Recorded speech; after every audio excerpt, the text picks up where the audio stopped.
They're being called the generation of change, and with a resounding rally call to action, Generation Z is affecting change with their activism and passion for unity and social justice. What impact is this informed and engaged generation having on contemporary politics?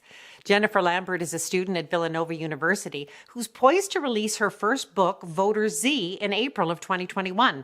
The book examines why Gen Z thinks what they think and the events and phenomena that have shaped the generation and their political beliefs. Jennifer, thanks for taking some time for us this morning.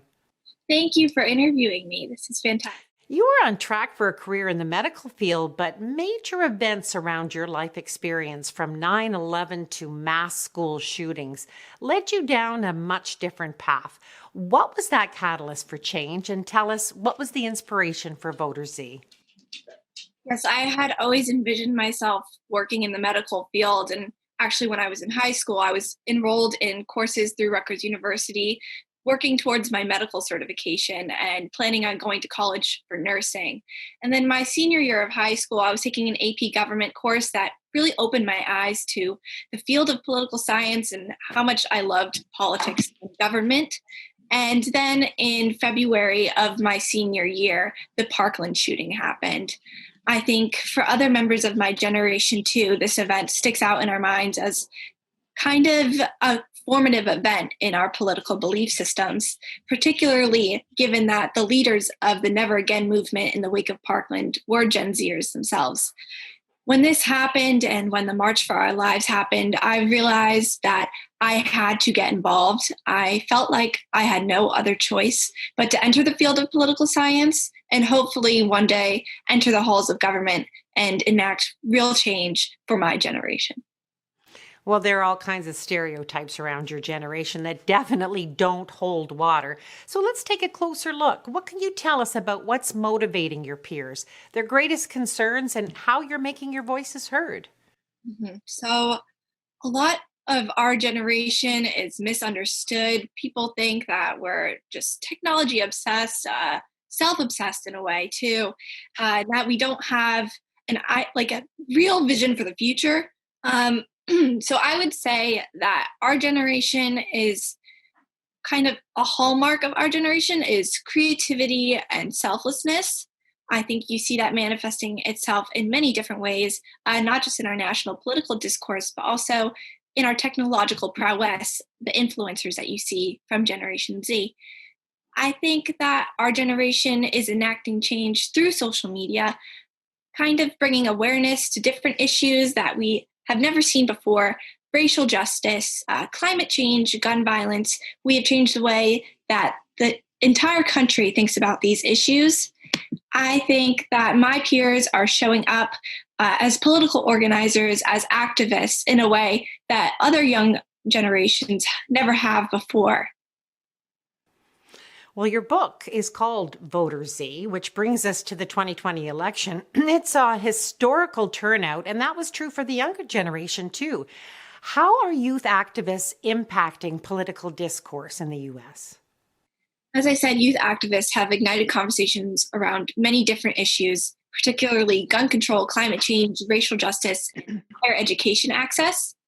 Think of how the Parkland students have changed the way we think about the gun violence epidemic in America and gun control legislation. They're featuring not just their own voices, but centering around other youth activists in predominantly Black communities that are experiencing gun violence on a daily basis. They're also doing the on the ground work, think phone banking, distributing campaign literature. This election cycle brought many challenges with the pandemic, particularly surrounding grassroots organizing. And Generation Z helped to fill in those gaps, either by volunteering, since they are young, healthy people who are less susceptible to severe cases of coronavirus, or helping to build social media campaigns for candidates, or even just creating hashtags to center around different issues, different activist issues that they wanted to bring into the national spotlight. As you mentioned, 2020 did see record youth voter turnout. That is historic. I think it is a trend that Generation Z can keep up and hopefully pass on to the next young generation as we see Gen Z attempting to dismantle some of the structures that have barred them from voting in the past. Well, as you say, your generation is a tech savvy group. You grew up with digital. What effect has that technology had on your activism, the way you receive and process information, and the way you mobilize? Mhm. So it's important to understand that Gen Z are digital natives. We don't know what it's like to live in a world where we aren't constantly plugged in.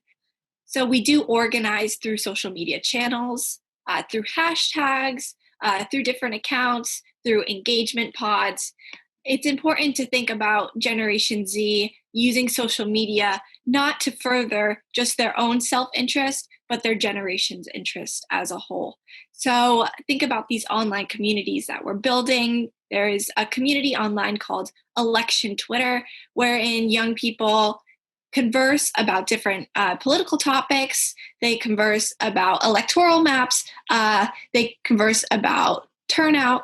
They are bringing attention to some issues that young people are not typically seen discussing in the national spotlight.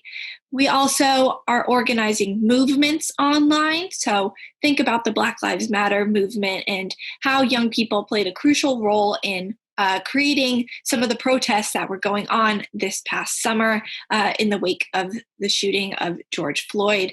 Think about the Parkland students again and how they used a simple hashtag never again, and that created a national movement. Think about also the Women's March and how young women's voices have been centered there, and how that has become not just a physical protest movement, but a movement online to empower young women. I think it's really important to understand social media as a tool for digital organizing and not just a way for Generation Z to post their own photos or to further their own self interest. It's a way to build and maintain social networks and to organize groups. And you're harnessing it well. Now, your book discusses how history moves in generational cycles and that we're in the midst of a shift to a much less polarized group with more commonalities than disparities. What are the greatest challenges to your success, or are there more opportunities than obstacles? I think that there are a wealth of opportunities, but those opportunities depend on how well we can reform a system that is continually shutting out young people from participating in it. I think as we grow older and as we come into positions of power, it's more important than ever for us to look at the systems that made us who we were. So, bastions of political power are predominantly white and male. Generation Z is the most diverse generation yet, not just in terms of gender, but in terms of race and ethnic background and sexuality. So, in order for us to become the political leaders that I believe that we are destined to be, we need to break down the systemic barriers to educational attainment and opportunities for career growth that typically bar minorities from succeeding in those areas. I think that there are tons of obstacles in our way. Gridlock in Congress has been something that we have been witnessing our entire lives, really, Generation Z.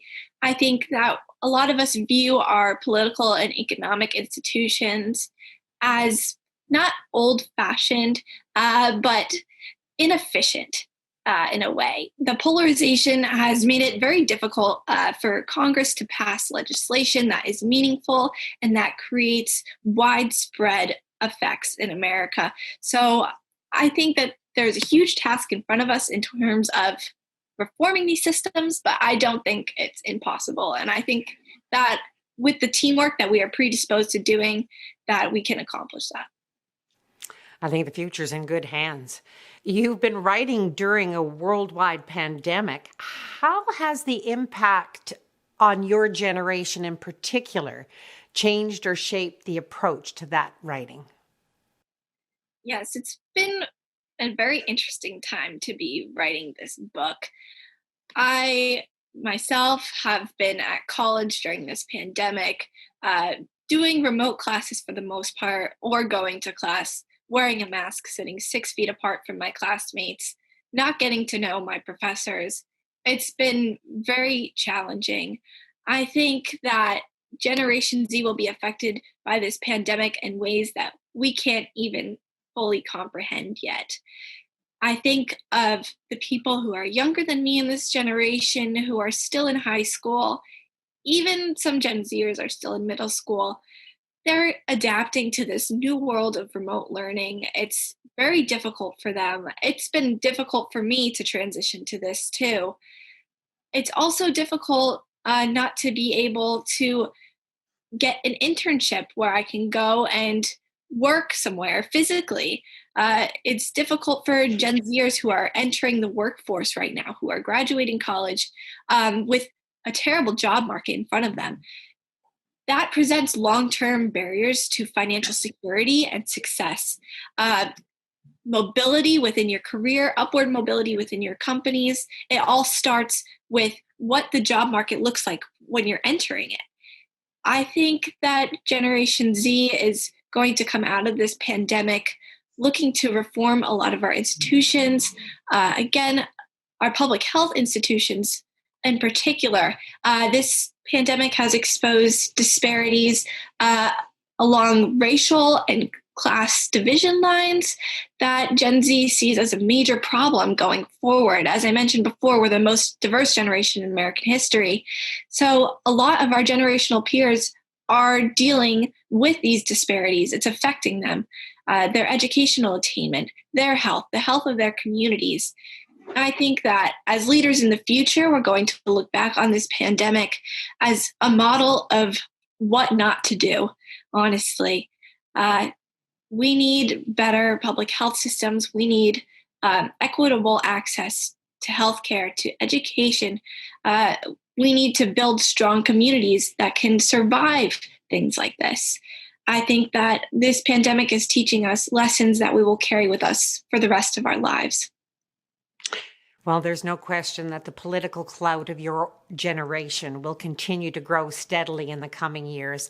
And there's definitely hope that this rising generation is collectively ready to work towards positive progress. Thanks so much for taking some time with us today, Jennifer. There certainly is reason to be optimistic. I would like to think that we are the next great generation of American leaders. And I believe that in due time that we will see Generation Z causing positive change in this country. Indeed. Thanks so much. Thank you for having me.